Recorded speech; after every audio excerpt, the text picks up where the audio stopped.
Assalamualaikum Bu Ista. Waalaikumsalam. Lagi sibuk nggak? Enggak. Sini, duduk sini. Mari. Aduh, Gimana? Apa kabar? baik. Cuma mau diskusi bentar bisa? Lama boleh. Wah, oke. Tahu Gimana aja Bu. ada? Jadi gini Bu, anak saya kan sekarang usianya 8 tahun. Dia masuk usia SD kan. Nah, teman-temannya nih banyak main game. Ya mungkin awalnya cuma biar bisa bersosialisasi aja ya, biar nggak ketinggalan gitu. Tapi lama-lama kok kayaknya seneng ya dia main game. Sebenarnya nggak apa-apa sih, tapi kalau pas waktu sholat itu Bu, Kenapa? nggak Pasti langsung iya. Dia selalu bilang kayak gini, Bunda tanggung nih, dikit lagi gitu. Nah saya tuh sebenarnya kan merujuk ke Al-Luqman ya. Di situ kan dibilang ya Bunaya, la tasyrik billah. Kita nggak boleh menyekutukan Allah. Salah satunya kan dengan main game itu kan Bu. Jadi, aduh gimana ya Bu ya? Apa yang harus saya lakukan ini? Iya. Bingung. Iya, zaman sekarang memang dengan semuanya serba digital dan anak-anak kita yang sekarang terlahir di era 2000 ke atas ya, itu mereka lahir tuh udah pegang HP gitu kan. Iya benar. Sehingga HP, game gitu ya, itu sudah menjadi bagian tak terpisahkan dari mereka. Nah, tapi mau nggak mau sebagai orang tua kita kan harus mendidik anak kita ya supaya mereka tidak kecanduan HP, tidak kecanduan main game, dan itu tidak mudah karena perlu ada komunikasi yang baik antara orang tua dan anak sehingga anak itu tidak merasa seperti dipaksa gitu, dipaksa melakukan sesuatu. Nah, nanti kita akan ngobrol-ngobrol lebih banyak ya. Oke. Boleh deh. Nah, yang sudah dilakukan Bu Intan apa? Kalau di rumah sebenarnya saya ngasih batasan waktu. Jadi kayak oke, boleh main game ya, tapi 10 menit aja gitu. Nanti kalau udah 10 menit saya ingetin lagi, Dek, udah yuk, udah selesai gitu. Tapi ya gitu, jawabannya nanti tanggung nih dikit lagi gitu. Oke, baik. Kalau di dalam Islam kita punya pedoman ya. Jadi tadi anak usia 8 tahun ya. Nah, kalau di salah satu hadis yang hadis riwayat Ahmad dan Abu Daud ya, suruhlah anak-anakmu sholat ketika berumur 7 tahun. Pukullah mereka jika meninggalkannya setelah berumur 10 tahun.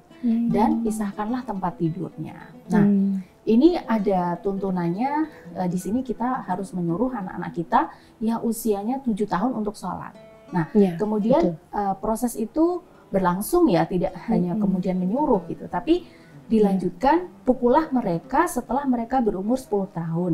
Nah, ini kita harus hati-hati ya. Iya, masa dipukul ya? Iya.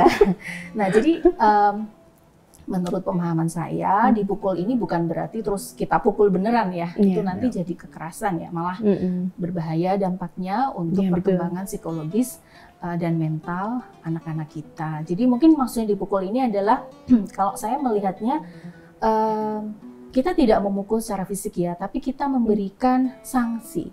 Memberikan sanksi kalau dia tidak mengikuti apa namanya anjuran, apa yang kita ajak mereka, misalkan nah sudah waktunya sholat gitu, kemudian dia ntar tanggung masih main game, ini udah hampir finish ini gitu ya. Nah, itu memang ada banyak sebenarnya step-step yang perlu kita lakukan gitu. Tapi yang perlu diingat adalah kita tidak memukul ya, tapi justru kita akan memberikan sanksi. Nah, sanksinya seperti apa gitu ya. Nah, tapi gini, sebelum saya memberikan tips sharing ya, sharing tentang tips mengajak anak berdisiplin menjalankan sholat, itu saya mau cerita dulu nih, ada banyak kesalahan yang dilakukan oleh orang tua. Jangan-jangan saya nih. Nah, apa aja tuh Bu? Oke, gini ya. Jadi gadget sekarang itu kan sudah nggak bisa dipisahkannya dari anak gitu ya. Tapi satu hal yang perlu orang tua tahu bahwa jangan sampai menjadikan gadget itu sebagai alat untuk mendiamkan anak ketika anak itu rewel. Jadi misalkan anak rewel nih, merengek-rengek gitu ya, entah nangis atau minta apa gitu, sesuatu yang mungkin tidak ada di rumah gitu ya. Nah, ketika anak kita itu rewel, itu jangan langsung kemudian, ini HP gitu. Nih HP nih, main aja nih. Nah, itu kesalahan yang banyak sekali dilakukan. Saya pernah kayak gitu. Jadi itu saya melihat aja sih dari fenomena yang saya lihat ya.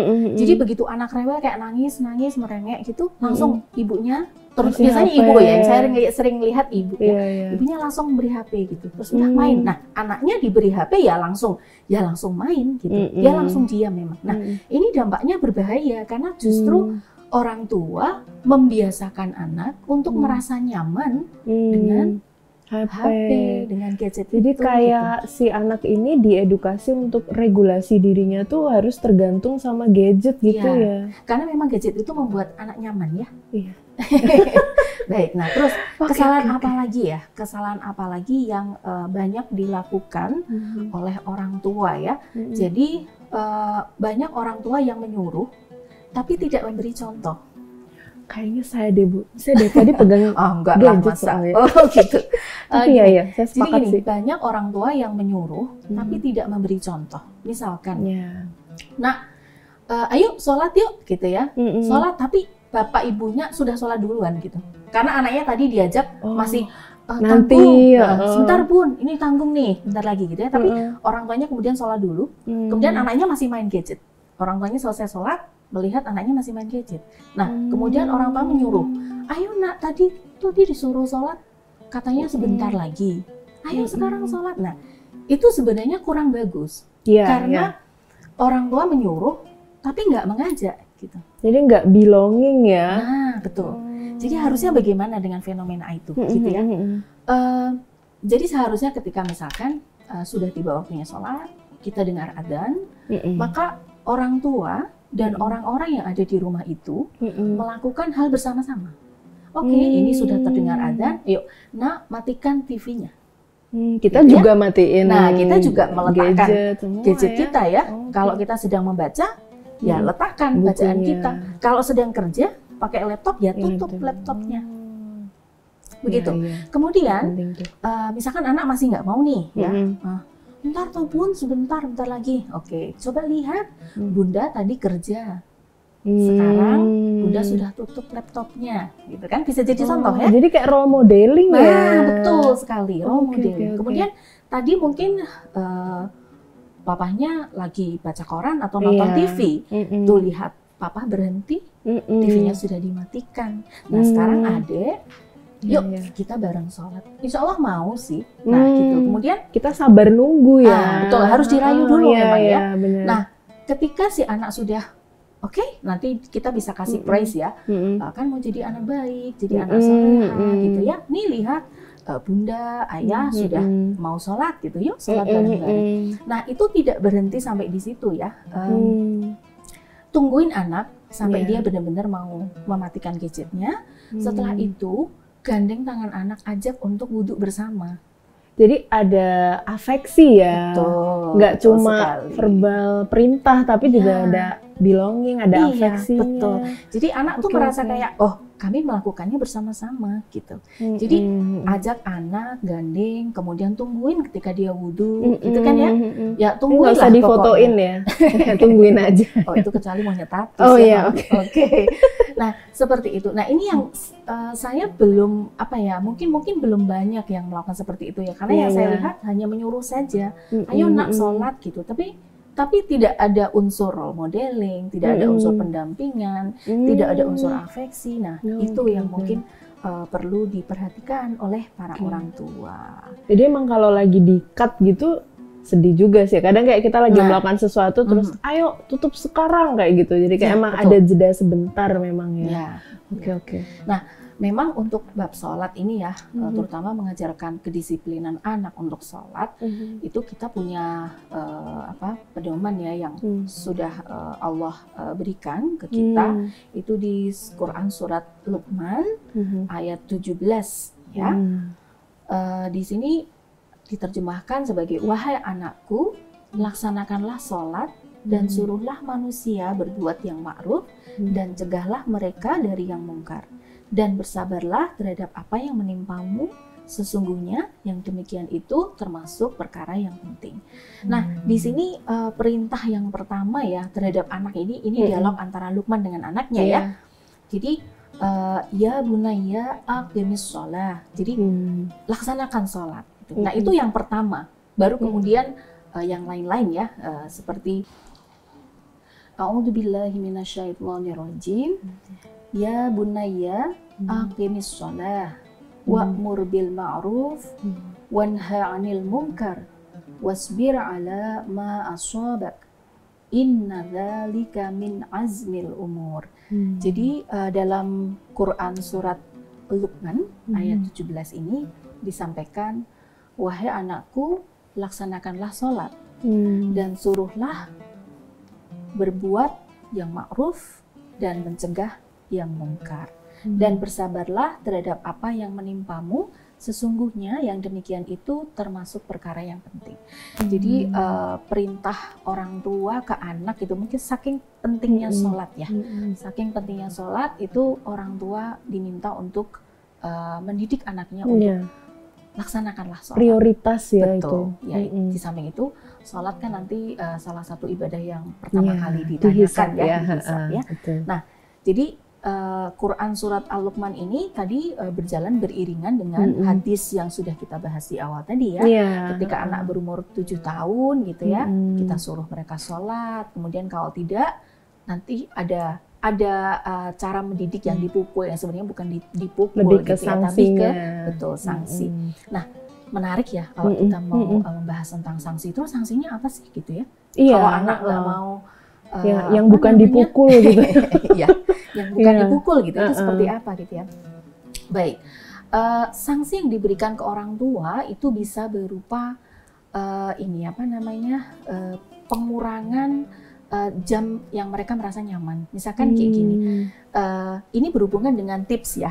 Kita sudah langsung ke tipsnya aja ya gitu kan. Jadi gimana sih tips mendisiplinkan anak supaya mereka mau sholat tepat waktu begitu ya. Yang pertama ini berhubungan dengan gadget ya. Jadi membuat aturan tentang gadget, penggunaan gadget. Jadi ada rules-nya. Betul. Nah, yang penting lagi tuh begini, membuat rules itu harus dilakukan bersama-sama. Iya, baru mau nanya itu. Kan nggak bisa satu pihak. Betul. Kan. Nah, itu kalau satu pihak nanti nggak jalan. Nggak jalan. Betul. Jadi memang harus ada negosiasi antara orang tua dengan anak. Jadi saya pikir anak usia 8 tahun itu sudah bisa kok diajak bernegosiasi dengan bahasa mereka. Nah, benar. Jadi kita misalkan, oke, kalau weekend gitu ya, kamu boleh deh main gadget dari jam berapa sampai jam berapa. Nah, kalau perlu itu ditulis. Gitu. Kalau perlu itu ditulis, kemudian kalau perlu ditandatangani. Jadi kalau itu pengalaman saya ya dengan anak-anak ya. Jadi waktu mereka SD sama seperti itu, nonton TV, mereka suka main game dan gamenya tapi bukan yang pakai HP zaman itu ya. Masih pakai PS itu. Ya, PS itu. Tapi ya itu kalau sudah main itu itu bisa berjam-jam, itu betah sekali. Nah, kami berdialog ya, bernegosiasi, membuat peraturan. Jadi gini, kalau weekend kalian boleh main gadget. Nah sekarang gini deh, kalian mau main gadget dari jam berapa sampai jam berapa gitu. Nah dia bilang nanti ini aja nanti dari jam 9 gitu ya, nanti sampai sore gitu ya, oke. Tapi ingat ya, jam sholat harus sholat gitu ya. Nah itu semua peraturannya kemudian ketika libur gitu ya, mereka harus bagaimana, itu juga ditulis. Nah itu ditaati ya. Betul. Dan itu kami tulis dalam kertas, kami print, dan anak-anak itu tanda tangan. Tapi nggak pakai materi kan, Bu? Nggak pakai materi ya. Oke. Jadi terus itu ditempel di kamar mereka, sehingga mereka merasa kalau mereka tahu itu aturannya ya. Jadi detailnya tuh mereka tahu. Kami punya berapa banyak sekali Bu Intan ini aturannya kesepakatan ya. mungkin tapi itu ya? kesepakatan. Jadi mereka setuju gitu dengan itu gitu ya. Misalnya salah satunya ya, itu tidak hanya sholat dan penggunaan gadget ya, tapi bangun pagi. Aktivitas setelah bangun pagi. Anak saya yang perempuan itu kalau bangun pagi itu susah sekali. Apalagi mau sekolah itu harus mandi, itu lama sekali. Nah itu saya masukkan ke dalam peraturan itu. Jadi begitu dibangunkan, itu nggak boleh terlalu lama, harus segera bangun gitu. Dan dia bilang iya gitu. Sehingga ketika dia bilang iya, itu sudah terjadi negosiasi ya, dan kita buat agreement dan sudah tanda tangan. Artinya semuanya setuju dengan peraturan itu. Dan alhamdulillah itu jalan. Itu jalan sampai sekarang ya. Dan yang menarik lagi itu begini. Ini anak saya kan sudah besar ya, sudah ada yang sudah lulus kuliah ya. Nah itu sampai ingat loh. Ingat proses itu. Ingat proses bagaimana kami membuat peraturan, di print, ditanda tangan bersama. Itu dia sampai ingat. Sampai sekarang dua-duanya anak saya tuh ingat. Jadi itu menandakan begini ya, apa ya, sesuatu yang kita lakukan bersama-sama, diikuti dengan afeksi ya. Nah itu luar biasa dampaknya. Itu kalau misalnya ada aturan yang kebetulan dilanggar, ya dikasih apa itu? Nah itu dia. Kalau ada yang dilanggar, maka kita perlu membuat aturan tentang punishment. Tapi punishment ini tadi yang seperti ditanyakan Bintan ya. Betul. Jadi punishment-nya seperti apa? Punishment-nya berupa pengurangan mereka bermain gadget misalkan. Jadi kalau weekend hari Sabtu mereka bermain gadget itu dari jam 9 misalkan sampai jam 3 misalnya ya. Itu kita kurangi aja berapa jam gitu. Itu karena kalian melanggar salah satu poin, jadi kita kurangi jam mainnya. Begitu. Tapi itu juga harus sudah disampaikan di awal. Iya, udah disepakati. Sehingga mereka tidak mereka tidak kok gini, kemarin kan nggak ada persetujuan seperti ini gitu ya, sehingga mereka tidak protes gitu ya. Sebenarnya kita juga udah dewasa, kalau ada aturan yang tiba-tiba datang juga kaget juga ya. Ya ini pengalaman pribadi. Nah kemudian dampingi anak ketika bermain gadget. Ini juga kayaknya ada sebagian orang tua yang sudah melakukan, tapi sepertinya belum semua juga ya. Padahal ini penting ya. Nah bagaimana membuat suasana anak bermain gadget itu menyenangkan gitu ya. Orang tua harus ikut sebenarnya. Ikut diskusi juga gitu ikut diskusi. Nah, main apa sih? Gitu. Misalkan lagi main ini gitu ya. Wah, wah, itu keren tuh. Wah, ya. Nah, ikut di situ. Nah, kenapa begitu? Ketika anak merasa nyaman bermain gadget, nyaman didampingi orang tua, dia merasa ini sesuatu yang boleh. Dan saya menikmati, orang tua saya mengizinkan dan menerima apa yang dia suka, orang dan tuanya itu juga suka. Cara membangun hubungan orang tua dan anak yang baik ya, sehingga anak mau berkomunikasi dengan kita gitu. Berarti sebenarnya gadget dan game itu juga nggak 100% buruk juga kalau kita bisa memaintain, ada kesepakatan, itu jadi manfaat juga ya. Betul ya. Nah kemudian kalau sudah terbangun ya komunikasi yang bagus antara orang tua dan anak, maka orang tua bisa menempatkan diri sebagai teman bermain gitu. Iya, teman diskusi kalau dia sudah cukup dewasa, mungkin untuk anak usia 12 tahun ke atas gitu sudah bisa jadi teman diskusi. Tapi itu tidak bisa serta-merta didapatkan kalau tidak dibangun dari sejak mereka kecil. Nah, itulah kenapa banyak orang tua yang sebenarnya mengeluh, kenapa ya anak saya itu kalau ada masalah curhatnya tidak ke saya.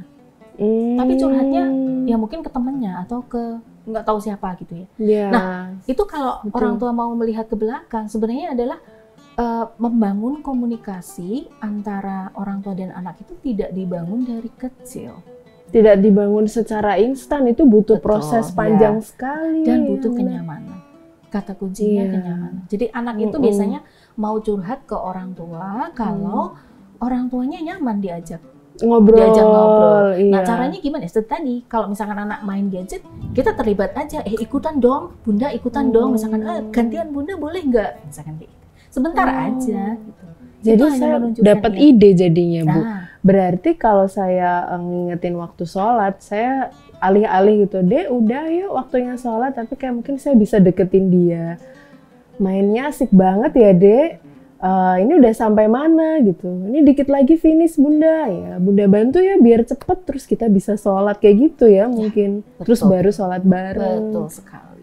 Betul sekali. Keren banget Bu. Jadi memang butuh ini ya, butuh waktu ya. Kemudian ada mungkin sebagian orang tua yang kurang setuju kalau anaknya main gadget, bahkan melarang 100%. pernah ketemu itu? Ada ya. Iya. Nah, justru hal seperti ini bahaya. Iya, benar banget. Karena sebenarnya dalam di Islam sendiri kita tuh diberikan anjuran ya untuk selalu mengikuti perkembangan zaman. Dan sebenarnya ketika kita mengoperasikan gadget itu kan ada ilmu ya. Dan di Al-Maidah ayat 11 Allah juga menjanjikan ya untuk yang berilmu itu akan ditinggikan derajatnya. Jadi kalau kita 100% melarang juga mungkin sulit ya Bu ya. Iya. Tapi malah bahayanya tuh ini Bu Intan. Jadi kalau anak kita larang bermain gadget di dalam rumah, dia akan diam-diam bermain gadget di luar. Diam-diamnya tuh loh. Gitu benar. Masalahnya adalah begini.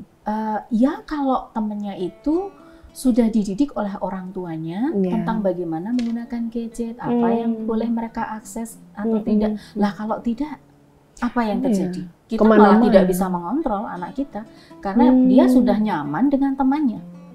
Dan itu terjadi, Bu Intan. Itu kayak itu terjadi. Efek domino ya, Bu. Betul. Jadi kalau kita nggak ngasih edukasi, terus kita nggak membuat anak kita nyaman, dia nyari kenyamanan di luar, dia juga nggak dapat edukasi jadinya. Betul. Wow. Malah justru sangat berbahaya karena saya mendapatkan cerita dari saudara gitu ya. Jadi anaknya itu di rumah sudah dididik ya, sudah dibuat aturan, tapi yang namanya anak bermain gitu ya dengan temannya. Nah, pola didikan dari temannya ini sangat berbeda. Jadi orang tuanya itu membiarkan anak itu bermain gadget apapun terserah, gitu. Tidak didampingi, tidak diberi batasan, sehingga waduh ini anak saya jadi kacau ini. Aturan sudah kami bangun di dalam rumah menjadi berantakan gitu, karena dia bergaul dengan teman yang seperti itu. Gitu. Oke. Ada lagi nggak Bu tips yang lain? Tipsnya mantap banget ini. Saya jadi dapat banyak ide. Ya, alhamdulillah ya. Kita memang mendidik anak itu proses. Saya juga proses belajar banyak sekali ya dari teman gitu ya. Sharing seperti ini gitu ya. Sehingga kita mendapatkan banyak sekali pelajaran ya dan kasus yang terjadi di sekitar kita gitu. Sehingga kita bisa memetik pelajaran dari situ. Oke. Baik. Banyak sekali manfaat dari diskusi kita hari ini Bu Ista. Terima kasih. Saya coba terapkan ya ke anak saya. Mudah-mudahan jadi ini ngobrolin game tapi ternyata juga berkaitan dengan kenyamanan ya. Iya betul. Saya akan jadi orang tua yang nyaman untuk anak saya. Saya yakin pasti Bu Intan bisa. Oh, terima kasih Bu. Ya, oke. Ya. Jadi kayaknya saya mau balik ke rumah, mau saya terapkan yang disampaikan Bu Ista tadi. Terima kasih kalau ada Bu. Apa-apa, boleh deh kita sharing-sharing lagi. Iya, selalu Bu. Oke. Mari Bu. Iya. Assalamualaikum. Waalaikumsalam. Hati-hati ya di jalan ya.